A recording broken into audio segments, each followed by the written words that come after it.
The council chamber floated in the darkness of space, a massive station where representatives from 800 different worlds gathered to make decisions. Today the hall buzzed with nervous energy. Every seat was filled. Aliens of all shapes and sizes whispered to each other, their voices creating a strange symphony of sounds that no human ear could fully understand. At the center of the chamber stood Ambassador Jisoo Lee. She was the only human in a room full of creatures that considered her species dangerous. Her dark suit looked plain compared to the flowing robes and gleaming armor worn by the other ambassadors. She stood straight, her hands clasped behind her back, waiting for the council leader to speak. The Valtrine Prime Elder rose from his seat. He was ancient, his skin like weathered stone, his eyes glowing with a soft blue light. When he spoke, his voice echoed through the chamber. We have gathered here to address a threat to galactic peace. Humanity has expanded across 30 star systems in just 200 years. They build weapons that violate our technology agreements. They refuse to slow their growth. They are aggressive, unpredictable, and dangerous. Jisoo felt her jaw tighten, but she kept her face calm. She had expected this. The council had been afraid of humans for years now. Therefore, the elder continued, the Galactic Council has voted. Effective in 30 days, all species are forbidden from entering human-controlled space. No trade, no travel, no contact. Humanity will be isolated until they learn to respect the natural order of the galaxy. A wave of approval swept through the chamber. Hundreds of aliens clicked, chirped, and hummed their agreement. Jisoo looked around at the faces staring at her. Some looked satisfied. Others looked afraid. None looked friendly. The elder gestured toward her. Ambassador Lee, you may speak. Jisoo walked to the center platform. Her footsteps echoed in the sudden silence. She looked up at the hundreds of representatives and took a slow breath. Honored members of the council, she began, her voice steady and clear. You say we are aggressive, but in 200 years of space travel, humanity has never started a war with another species. You say we are dangerous, but we have offered friendship, trade, and knowledge to every species we have met. She paused, letting her words sink in.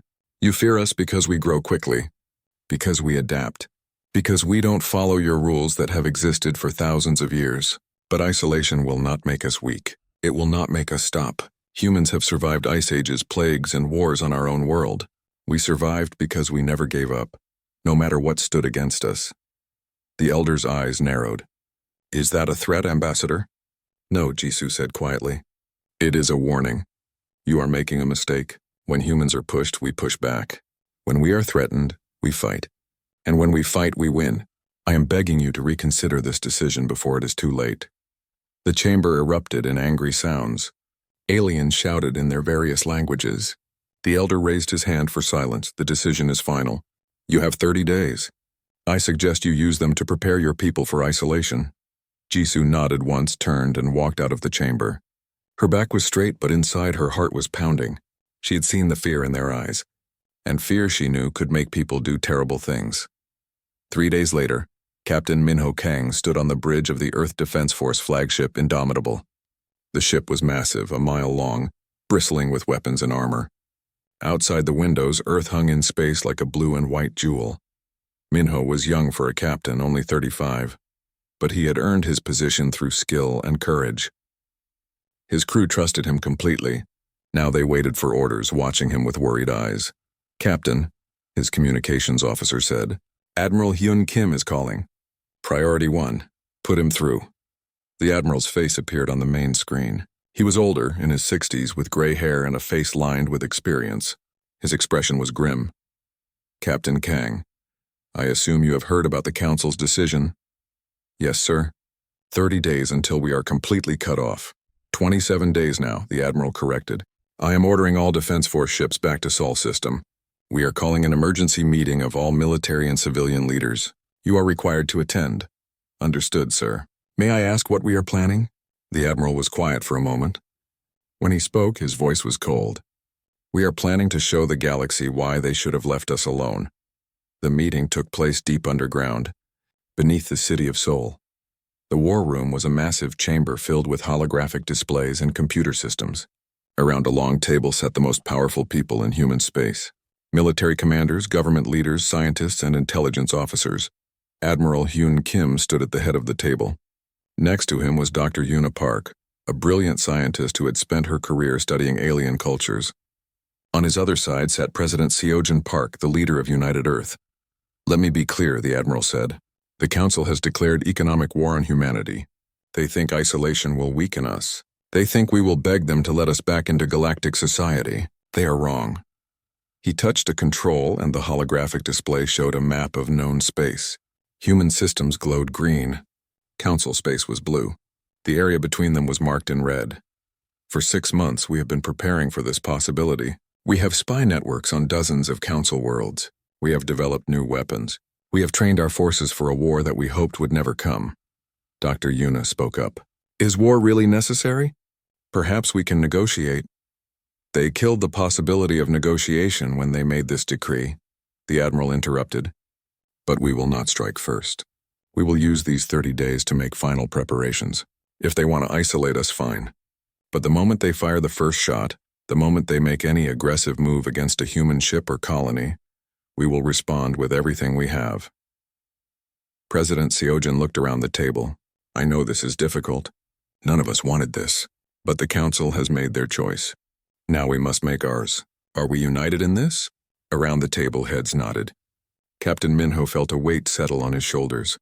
He had joined the Defense Force to protect humanity, not to start a war. But looking at the faces of his fellow officers, he knew that sometimes peace could only be kept through strength. "We have 30 days, the admiral said. "Let's make them count." As the meeting ended and people filed out, Minho stood looking at the star map. Somewhere out there, the Council was celebrating their victory. They thought they had contained the human threat. They had no idea what was coming. In the weeks that followed, human space transformed into a fortress. Factories worked around the clock building new ships and weapons. Colonies fortified their defenses. Intelligence networks gathered information on Council military capabilities. And in secret laboratories, scientists worked on technologies that would shock the galaxy. Ambassador Jisoo returned to Earth, her diplomatic mission over. She met with Dr. Yuna in a quiet garden in Seoul, one of the few peaceful places left in a world preparing for war. "Do you think we can avoid this?" Yuna asked. Jisoo looked up at the stars. "I don't know. But I do know one thing. The Council thinks we are aggressive because we are young and ambitious. They don't understand that humans are not naturally warlike. We are naturally survivors, and when someone threatens our survival, we do whatever it takes to protect ourselves. Even if it means war. Especially if it means war." The 30 days passed quickly. On the final day, all human ships withdrew to their own territory. Council patrol vessels took up positions along the border, enforcing the prohibition. To the galaxy, it looked like humanity had accepted their isolation. But deep in human space, fleets were gathering. Weapons were being loaded. Crews were preparing for battle. And in the command center beneath Seoul, Admiral Hyun Kim watched the countdown reach 0. The prohibition was now in effect. Humanity was alone, but they would not be alone for long. 6 months had passed since the prohibition began. To the galaxy, humanity had gone silent. No human ships crossed the borders. No messages came from Earth. It seemed that the Council's plan had worked perfectly, but appearances were deceiving. Commander Sora Choi sat in a dark room aboard a stealth ship that officially did not exist. Around her, screens glowed with information gathered from deep inside Council space. Her ship, the Shadow, could slip past any sensor system the Council had. And it was not alone. 30 other stealth ships moved through Council territory, watching, listening, and learning. "Commander," her sensor officer whispered, "we are picking up another patrol route change." "That makes 15 this month," Sora nodded. The Council was nervous. They kept changing their military patterns, trying to stay unpredictable. But humans were patient hunters. Every change gave Sora's team more information. "Log it and send it to command," she said. "Are we still undetected?"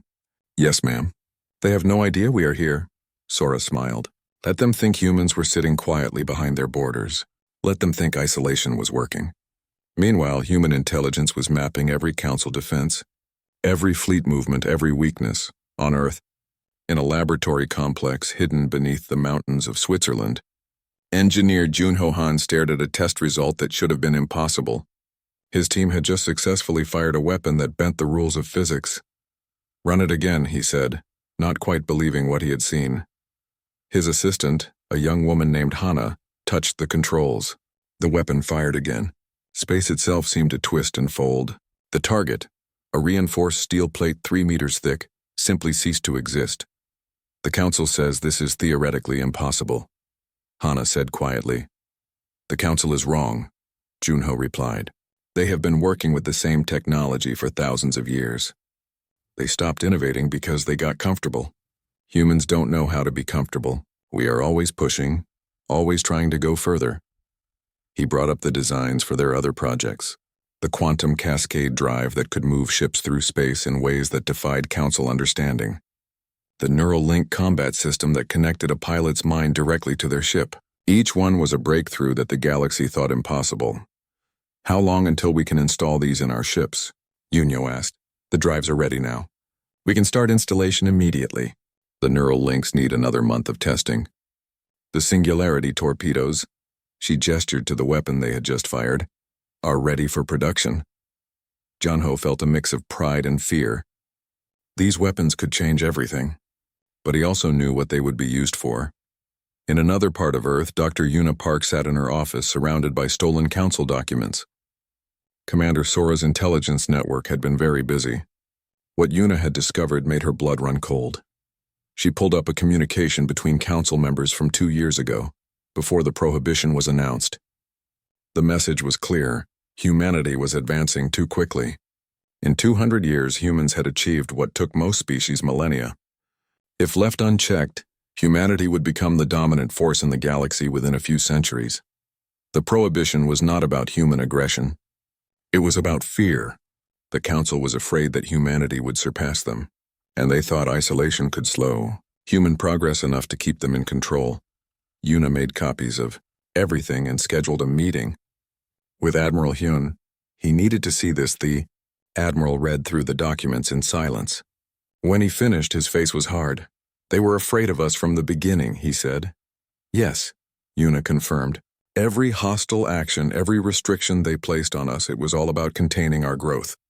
They never intended to treat us as equals. Then they have already chosen war, the Admiral said. They just haven't admitted it yet. Sir, there might still be a chance for peace. If we can show the galaxy that the Council leadership has been lying. Dr. Park, the Admiral interrupted gently.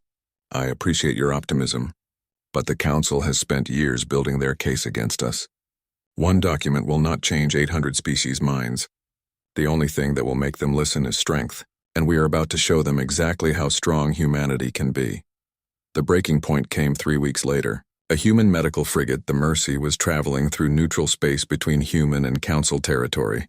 The ship was clearly marked with medical symbols. It carried no weapons.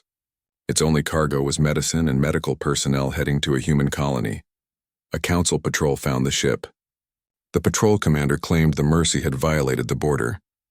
The frigate's captain protested, showing clear navigation data that proved they were in neutral space. The Council commander did not care. The patrol opened fire. The Mercy tried to escape, but medical frigates were not built for speed. The Council ships tore through its hull with energy weapons. Escape pods launched, but the patrol destroyed many of them. When the firing stopped, 73 humans were dead. Among them were 15 children who had been traveling with their parents. The Mercy's final transmission was broadcast across all human channels. The ship's last officer, a young medical lieutenant named Dabin, spoke with a calm voice even as alarms screamed around her. This is Lieutenant Dabin of the medical frigate Mercy. We are under attack by Council forces in neutral space. Our navigation clearly shows we did not violate any border. They are firing on our escape pods. They are killing children. Whoever hears this, remember that we came in peace. Remember that we tried to follow their rules. And remember that they chose this. The transmission ended in static. When Admiral Hyun received the news, he was in a meeting with the President and the military command. He played the transmission for everyone in the room. When it ended, silence filled the chamber. President Seojin spoke first. How long until our fleets are ready? All ships are prepared, sir, the Admiral replied. We have been ready for months. Then I believe it is time we responded. The President stood and walked to the window that looked out over Seoul. The city lights sparkled in the evening darkness. For 6 months we have been patient. We have been peaceful. We withdrew behind our borders and bothered no one. and they murdered our civilians for it. He turned back to the room. I want a message prepared. Send it to every council world, every independent system, every species in the galaxy. Make sure everyone hears it. 2 hours later, the message went out across all known channels. President Seojan's face appeared on screens across hundreds of worlds. People of the galaxy, he began. 6 months ago, the Galactic Council declared that humanity was a threat. They forbade all contact with us. They claimed we were aggressive and dangerous. We accepted their decision. We withdrew to our space. We hoped that time would prove our peaceful intentions. His voice hardened. Today, a council patrol attacked and destroyed a medical vessel in neutral space. 73 civilians are dead. 15 children will never go home. The council claims the ship violated their borders. The ship's navigation data proves this is a lie. We have the proof. We have shown restraint. We have shown patience. And the council has shown us that they do not want peace. They want control. President Seojan leaned forward, staring directly into the camera. Therefore, as President of United Earth and representative of all human colonies, I declare that the Galactic Council has committed an act of war against humanity. Effective immediately, we are no longer bound by council laws or agreements. We gave you peace. You chose war. Now you will see what happens when you threaten human lives. He paused. To the innocent species of the galaxy, we mean you no harm. Our fight is with those who attacked us. But to the Council and all who support them, hear this clearly. We are coming. The transmission ended. In command centers across human space, orders were given. Fleets that had been waiting in hidden positions began to move. Ships equipped with Junho's impossible weapons powered up their systems. Pilots with neural links synchronized with their fighters, and in the darkness between the stars, Commander Sora's stealth ships transmitted the locations of every council military position they had mapped. Admiral Hyun stood on the bridge of his flagship, the Defiance. Around him, his crew worked with quiet efficiency. They were scared. He could see it in their faces, but they were also determined. All ships report ready, sir, his tactical officer announced. Navigation has the coordinates for Theta Station. The Admiral looked at the star map. Theta Station was a major council military base in the Outer Rim. It was heavily defended with 300 ships. A direct assault would be suicide by any normal calculation, but humans had stopped following normal calculations months ago. All ships, Admiral Hyun said, engage quantum drives. Target Theta Station. Show them why they should have left us alone. The fleet vanished from human space, moving through dimensions that the Council thought unreachable. When they reappeared, the galaxy would learn that humanity had been preparing for this moment, and that preparation was about to change everything. Theta Station hung in the darkness like a small moon. Around it, 300 Council warships moved in perfect formations. Their commander, a Valtrine general named Thok, felt confident. His forces outnumbered any human fleet 6-1. His station had shields that could withstand anything humanity might throw at it. And his orders were clear. Destroy any human vessels that appeared. On the bridge of his command ship, Thok reviewed the latest intelligence reports. Humans had been quiet for months. Their fleets had not moved. There were rumors of a message from their president, something about war, but Thok dismissed it. Humans were emotional creatures. They made threats they could not back up. General, his sensor officer called out, I am detecting strange readings in Sector 7. Define strange. Space itself is fluctuating. I have never seen anything like this. Before Thok could respond, space tore open. Not the normal shimmer of ships coming out of faster-than-light travel. This was different. Reality bent and twisted, and suddenly 50 human ships were there, appearing not at the edge of the system but inside Theta Station's defensive perimeter. Thok stared in shock. That was impossible. No species had ever developed technology that could do that. All ships, battle stations, he shouted. Target the human vessels. But the humans were already moving. Their ships accelerated with impossible speed, turning and weaving through space in patterns that no AI could predict. Council vessels fired, but the humans seemed to know where every shot would be before it was fired.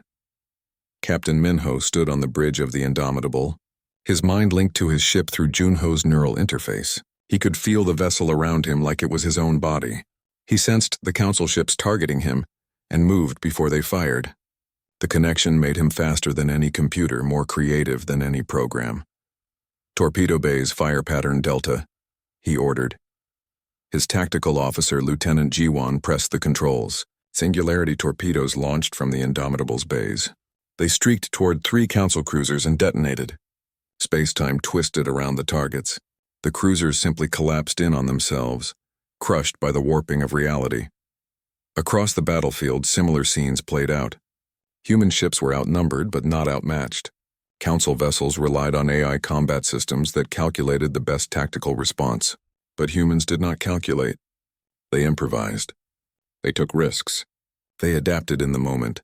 A council battleship targeted a small human destroyer. The battleship was 10 times larger with 50 times more firepower. By all logic, the destroyer should have run. Instead, it charged directly at the battleship, firing its weapons at maximum rate. The battleship's shields absorbed the damage easily. Then the destroyer's pilot, a young woman named Hyejin, did something no AI would ever do. She shut off her shields, diverted all power to engines, and flew her ship directly through the battleship's shield barrier at the exact moment it recalibrated. Her destroyer emerged inside the shield, point blank to the battleship's hull. Hyejin fired every weapon she had. Torpedoes and energy beams tore through armor that was never meant to be hit from the inside. The battleship exploded, taking a dozen nearby council ships with it in the blast. Hyejin pulled her destroyer away, reactivated her shields, and immediately targeted another enemy vessel. That crazy pilot just took out their flagship. Minho's tactical officer reported with a mix of shock and admiration. "Make a note to give her a medal if we survive this," Minho replied, "assuming she does not give me a heart attack first." General Thok watched his perfect formations fall apart. His ships outnumbered the humans, but numbers meant nothing when his vessels could not hit their targets. Human ships moved like nothing he had ever seen. They appeared where they should not be. They did things that violated every tactical doctrine he knew. "Pull back to the station," he ordered. "Use its shields for cover." His fleet tried to regroup, but the humans seemed to anticipate the move. They cut off escape routes and destroyed ships that tried to fall back. Within an hour, Thok had lost 80 vessels. The humans had lost 4. On the Indomitable, Captain Minho received a transmission from Admiral Hyun, who commanded the fleet from the battleship Defiance. "Captain Kang, I need you to disable their station's shields." "Can you do it?" Minho studied the tactical display. The station's shield generator was deep inside its structure, protected by layers of armor and point defense weapons. Getting close enough to take it out would be suicide, which meant it was exactly the kind of thing a human would try. "Yes, sir. Give me 5 minutes." He switched to his squadron channel. "All fighters, form up on me. We are going to make a run on that station." 20 human fighters joined the Indomitable. They were small craft, fast and agile, each one piloted by someone with a neural link. Together they dove toward Theta Station. Council defensive weapons opened fire. The space between the human ships and the station filled with energy beams and explosive rounds. The fighters weaved through the deadly fire, moving in ways that seemed to defy physics. 3 fighters were hit and destroyed. The rest kept coming. Minho pushed his ship to maximum speed. The station's shields loomed ahead, a shimmering barrier of energy. Most captains would have tried to find a weak point. Minho simply trusted his instincts. All power to forward shields. Impact in 3, 2, 1. The Indomitable hit the station's shield at full speed. For a moment, both shields fought against each other, energy crackling and sparking. Then the station's shield gave way, and the Indomitable punched through. The ship was now inside the station's defensive perimeter, so close to the hull that point defense weapons could not track it. Minho launched every torpedo he had at the shield generator's location. The explosions tore through the station's armor. Secondary blasts rippled through its structure, and then the shields failed completely. "All ships, the station is exposed." Admiral Hyun's voice rang through the fleet. "Take it down!" The human fleet concentrated fire on Theta Station. Without shields, its armor could not withstand the assault. Explosions bloomed across its surface. The council ships, seeing their base destroyed, began to panic. General Thok knew the battle was lost. He had started with 300 ships. Less than 100 remained. The humans had lost only 9 vessels. It was the most one-sided battle in recorded galactic history. "All ships, retreat," he ordered. "Jump to hyperspace, scatter formation." But even in retreat, the humans showed no mercy. As council ships tried to escape, human vessels pursued them. By the time the battle ended, only 20 council ships managed to flee. The rest were destroyed or captured. Captain Minho sat in his command chair, breathing heavily. His neural link disconnected and he felt exhausted. Around him, his crew worked silently, dealing with the aftermath of battle. Casualties? He asked quietly. 9 ships lost, 4 damaged. Total crew losses 312. 300 people who would never go home. Minho closed his eyes. Victory had a price and someone had to pay it, Captain. Lieutenant Jiwan said softly. You should see this. She put an image on the main screen. It showed a council ship that had been disabled but not destroyed. Through its viewports, aliens could be seen staring out at the human fleet. They looked terrified. They are requesting permission to surrender, Jiwan said. Minho nodded. Granted. Have medical teams board their ship and treat their wounded, and make sure they are treated well. We are not monsters. The Battle of Theta Station lasted 4 hours. In that time, humanity proved something that shocked the galaxy. They were not just surviving in space. They were the most dangerous military force anyone had ever seen. News of the battle spread quickly. On council worlds, panic set in. Species that had dismissed humans as primitive expansionists now saw them as potential conquerors. Emergency meetings were called. Fleets were mobilized, and on Earth, in the command center beneath Seoul, Admiral Hyun watched reports come in. They had won the first battle decisively. But this was just the beginning. Dr. Yuna approached him with her datapad. Admiral, I am picking up increased chatter across council channels. They are terrified. Some species are calling for immediate surrender. Others want to negotiate. But the Valtrine leadership is pushing for more war. What are they saying? They are calling for the Grand Armada to be mobilized. Every council species will contribute ships. They are talking about 5,000 vessels or more. The Admiral was quiet for a long moment. 5,000 ships. Even with their advanced technology, humans would be hard-pressed to fight that many enemies. Let them come, he finally said. We knew this would not be easy, and if they want to throw everything they have at us, we will show them why that is a mistake. He turned to his communication officer. Send a message to all human colonies and military installations. Tell them to prepare for the next phase. The Council is gathering their full strength. We need to be ready. As the officer hurried to send the message, Yuna spoke quietly. Admiral, thousands of ships, thousands of crews. If this escalates further, the death toll will be enormous. On both sides. I know, Hyun replied. But the Council started this war when they isolated us. They escalated it when they murdered civilians. We are simply finishing what they began. He looked at the star map showing the Battle of Theta Station. The Grand Armada gathered at the edge of Council space. 5,000 ships from 200 worlds, the largest military force ever assembled in galactic history. Their mission was simple: end the human threat permanently. The Valtrine Collective had spent weeks convincing other species to join. They showed recordings of Theta Station's destruction. They spoke of human aggression and the danger humanity posed to galactic peace. Many species joined out of fear. Others joined because they believed the Council's lies. A few joined because they wanted to see humanity destroyed. Now the Armada moved toward Sol system, toward Earth itself. The Council's plan was to strike at the heart of human space and force immediate surrender. They would give Earth one chance to submit. If humanity refused, they would reduce the planet to ash. On Earth, people watched the skies and waited. News of the approaching Armada had reached the planet days ago. Some were afraid, others were angry, but all of them trusted their defenders. In the command center beneath Seoul, Admiral Hyun studied the tactical displays. Commander Sora's intelligence network had tracked the Armada's every move. He knew exactly how many ships were coming, their formation, and their likely strategy.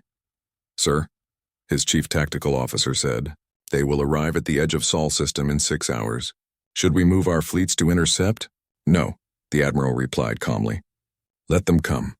Let them think they have the advantage. Sol system is our home, and we have had months to prepare for this moment. President Seojun entered the command center. He looked tired. The weight of the coming battle showed on his face. How confident are you, Admiral? They outnumber us 10 to 1, sir. But we are fighting on our home ground with technology they have never seen. More importantly, we are fighting for our families, our world, our survival. They are fighting because they are afraid. Fear makes you hesitate. Desperation makes you dangerous. The President nodded. Then I leave this battle in your hands. But Admiral, remember that every ship out there has living beings aboard. beings with families and homes. Try to minimize the bloodshed if possible. I will do my best, sir. But this is war, and war is never clean. 6 hours later, the Grand Armada emerged at the edge of Sol system. The council commander, a Valtrine admiral named Keth, surveyed the human home system with satisfaction. 8 planets orbited the yellow star. The third planet, Earth, glowed blue and green. It looked peaceful, vulnerable. Open a channel to Earth, Keth ordered. On Earth, the transmission was received. Admiral Keth's face appeared on screens across the planet. His voice echoed through the command center. People of Earth, the Galactic Council has given you one final chance. Surrender immediately. Dismantle your military. Accept Council oversight of your species. You have 12 hours to comply. If you refuse, we will destroy your world and scatter your people across the galaxy. Choose wisely. The transmission ended. In the command center, silence fell. Every eye turned to President Seogen. He looked at the faces of his military commanders, his advisors, the people who had worked so hard to defend humanity. Then he smiled. Send them our response, he said simply. The response was 2 words, broadcast across all frequencies. Come try. Admiral Keth's face darkened with rage. So be it, all ships advance. Target Earth's orbital defenses. Destroy everything. The Armada moved forward as a single massive force, 5,000 ships accelerating toward the inner system. To them, the path looked clear. Human ships were scattered. Earth's defenses appeared minimal. It was exactly what Admiral Hune wanted them to think. The Armada entered the asteroid belt. Thousands of rocks tumbled through space, remnants from when the solar system formed. The Council ships navigated carefully, staying in formation. Then the asteroids opened fire. Hidden weapon platforms, disguised as ordinary rocks, activated simultaneously. Thousands of railguns and missile launchers revealed themselves. The Armada found itself flying through a kill zone. Ships exploded as railgun rounds traveling at a significant fraction of light speed punched through their hulls. Missiles swarmed Council vessels, overwhelming their defenses. In the first 30 seconds, the Armada lost 200 ships. Evasive maneuvers, Admiral Keth shouted. Return fire. Destroy those platforms! But the platforms were small, numerous, and heavily shielded. Destroying them took time the Armada did not have. More ships fell as they fought through the asteroid belt. By the time they emerged on the other side, 700 Council ships had been destroyed or disabled. The survivors pressed on, angry now and determined to make Earth pay. They did not notice the human ships moving into position behind them. Admiral Hune watched the tactical display. The Armada had taken the bait perfectly. Now they were exactly where he wanted them. All ships activate quantum gates. Surround them. Throughout Sol system, carefully positioned gates opened. Human vessels that had been hiding near Jupiter, Mars, and Luna emerged through the gates, appearing instantly around the Armada. The Council forces suddenly found themselves surrounded. 3,000 human ships had materialized from nowhere, forming a sphere around the Armada. Admiral Keth stared at his sensors in disbelief. How had the humans moved so many ships so quickly? Where had they been hiding? All ships, defensive formation. Concentrate fire on the nearest human vessels. The battle erupted across all of Sol system. Ship fought ship in the space between worlds. Energy weapons crisscrossed the darkness. Torpedoes and missiles filled the void. And humans fought with the desperation of defenders protecting their home. Captain Minho commanded a battle group near Mars. His Indomitable led 30 ships against a Council force twice their size. But the human ships moved like a school of fish. Each one synchronized with the others through neural links. When one pilot saw an opportunity, they all saw it. When one ship was in danger, the others covered it. A Council dreadnought, massive and powerful, targeted Minho's ship. The dreadnought's main cannon could destroy the Indomitable with a single shot. Minho saw the weapon charging. All ships, pattern Omega, he commanded. His battle group scattered instantly, flying in different directions. The dreadnought fired, but its shot hit empty space. While it recharged for another shot, all 30 human ships converged on it from different angles, firing as they came. The dreadnought's shields collapsed under the coordinated assault. Torpedoes tore through its armor. The massive ship broke apart, spilling atmosphere and debris into space. "Sir," Lieutenant G1 called out. "Multiple Council ships are targeting the civilian evacuation ships near Earth." Minho felt cold rage fill him. The Council was targeting civilians again, just like they had at the Mercy. All ships protect those transports. Nothing gets through. His battle group moved to intercept. They placed themselves between the Council attackers and the civilian vessels. The fighting grew desperate. Ships exploded on both sides, but not a single civilian transport was harmed. Hours into the battle, something unexpected happened. Dr. Yuna's plan activated. She had spent weeks sending secret messages to moderate species within the Council, showing them evidence of Valtrine manipulation. Now, in the middle of battle, those messages bore fruit. 40 species broadcast a message to their ships: withdraw from combat. This war was built on lies. The Valtrine had manipulated the Council and deceived everyone about the human threat. Across the battlefield, hundreds of Council ships suddenly ceased fire and began retreating. Admiral Keth watched in horror as his armada fractured. Species that had followed him loyally now turned away, refusing to fight. No, come back, we can still win this. But it was too late. The armada was breaking apart. Some species fled the system entirely. Others simply stopped fighting and waited to see what would happen. The remaining loyal Council forces, mostly Valtrine and their closest allies, fought on. But now they were outnumbered. Human ships pressed the advantage, driving the enemy back toward Earth's orbital space. Admiral Hyun watched the battle unfold and knew the moment had come to end it. He activated the Sol defense grid, the ultimate weapon engineer Junho had created. Every planet, every moon, every major station in Sol system was connected by hidden quantum links. When activated, they formed a massive energy web that spanned the entire system. The web did not destroy ships. Instead, it trapped them, creating a space-time barrier that nothing could escape. The remaining Council forces found themselves caught like insects in a web. Their engines would not work. Their weapons could not fire. They were completely helpless. On his flagship, Admiral Keith realized he had lost.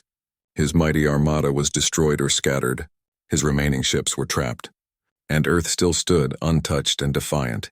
A communication request came from a human ship. Keth accepted it. Admiral Hyun's face appeared on his screen.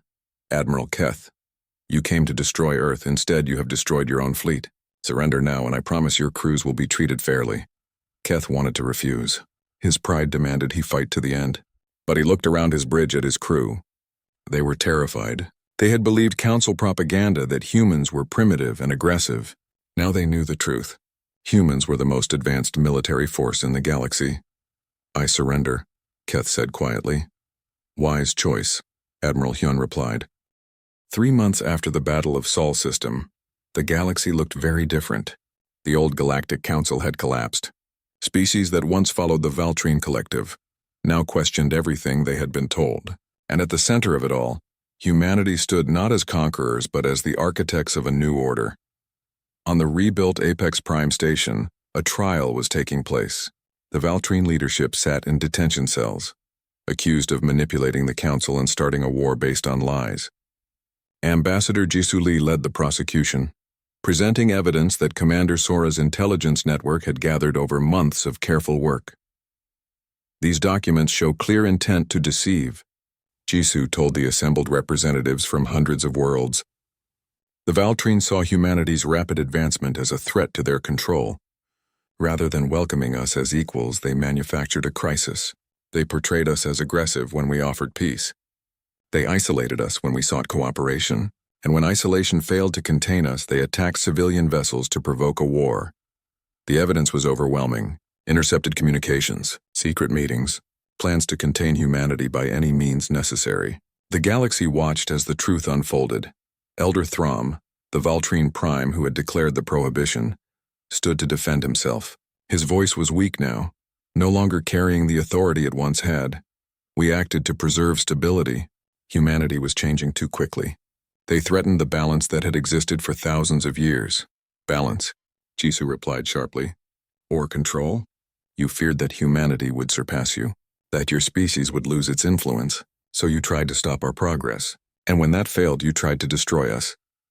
The court found the Valtrine leadership guilty of war crimes and manipulation. Their punishment was removal from power and lifetime house arrest. The Valtrine species itself was not punished. Many Valtrine had opposed the war. They were victims of their leadership's fear, just like everyone else. On Earth, life slowly returned to normal. Memorials were built in every major city, bearing the names of those who died defending humanity. Captain Minho visited the memorial in Seoul regularly, standing before the wall that listed his crew members from the Indomitable. "You did well, Captain." Minho turned to find Dr. Yuna standing beside him. She looked tired. "The last 3 months had been hard on everyone, did we?" he asked quietly. "We won the war. But the cost? 48,000 humans died," Yuna said, "and hundreds of thousands of council species. Yes, the cost was terrible. But because of what you did, because humanity stood firm, we ensured this will never happen again." "You sound certain." "I am. Come with me. There is something you should see." She led him to the government complex where the new Galactic Council was being formed. Representatives from 800 species gathered. But this time the atmosphere was different. There was respect in the chamber now, and perhaps a little fear. President Seojin stood at the center platform addressing the assembly.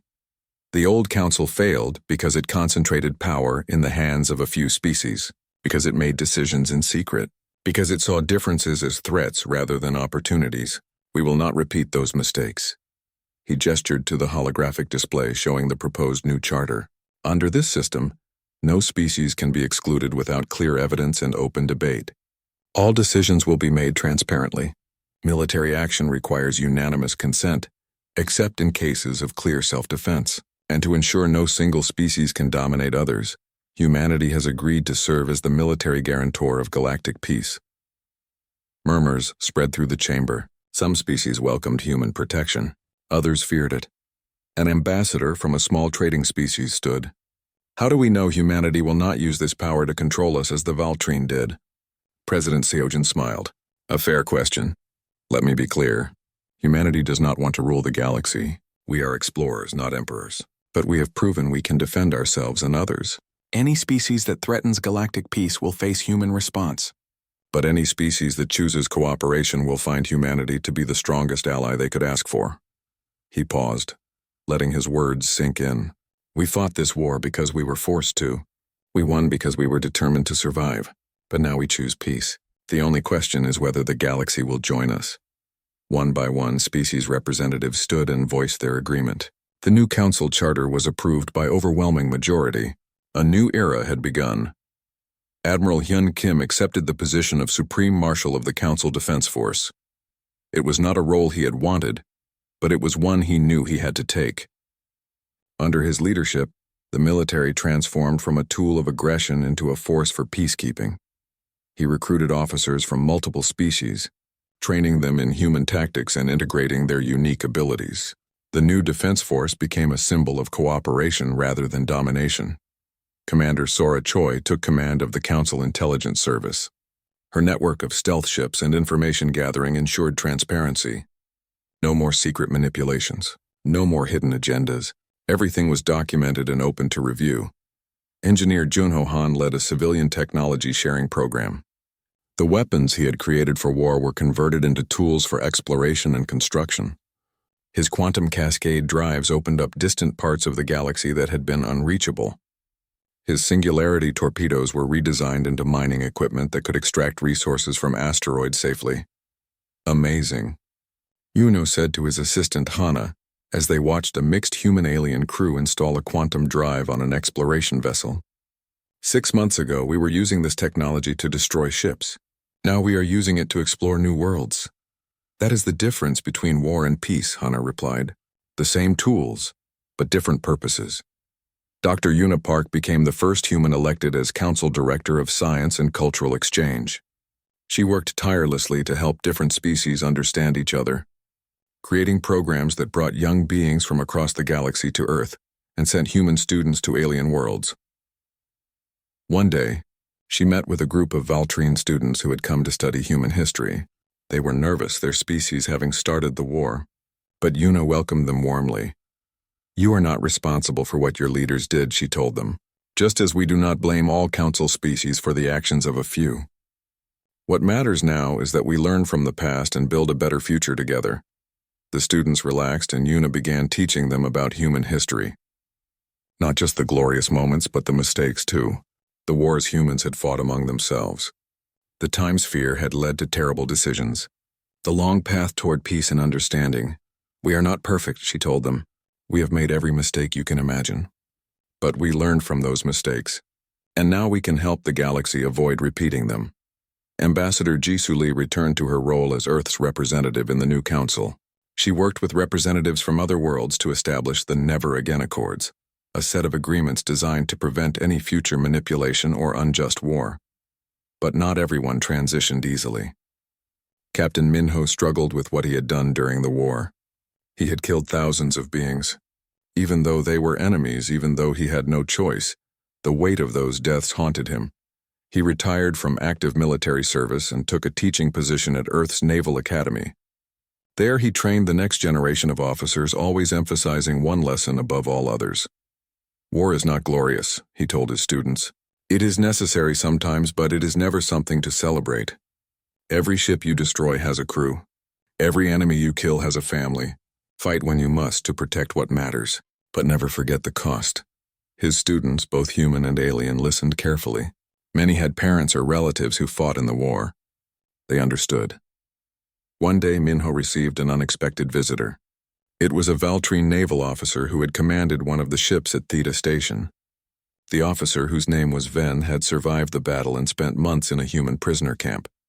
Captain Kang, Ven said formally, I wanted to meet you. To thank you. Minho was confused. Thank me? I destroyed your fleet. Yes, but after the battle you sent medical teams to help our wounded. You treated us with dignity even though we were your enemies. In the prisoner camps we were fed well, given medical care, and treated fairly. You could have treated us badly. Many species would have. But humans showed us mercy. Ven extended his hand in the human gesture of greeting.